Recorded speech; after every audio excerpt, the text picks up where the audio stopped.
Здравейте, приятели! Вие сте с поредния епизод на Дивата кухня. Трябва да напазаруваме отново, за да сготвим нещо, което вярваме, че ще се хареса много. Затова ни последвайте. Ще ни трябва един соев сос за едно от ястията, които ще приготвим днес. Много важен продукт за днешното готвене. Бобецът.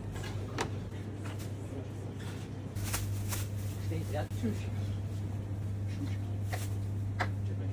Чесън. Чесън е добре и да не забравим, много е важно да вземем един бакладжан. Бакладжан. Много ви благодаря, хубаво. Благодарим ви. Джоджана. Взимаме и два домата. Пшенце, мед и горчица. Микс горски плодове. Малини, боровинки и ягодки. За нашия десерт ще ни трябва едно масло. Да си подберем няколко круши. По-зрели, ако има. Готови сме с днешния пазар. И се отправяме към дивата кухня. Скоро, приятели!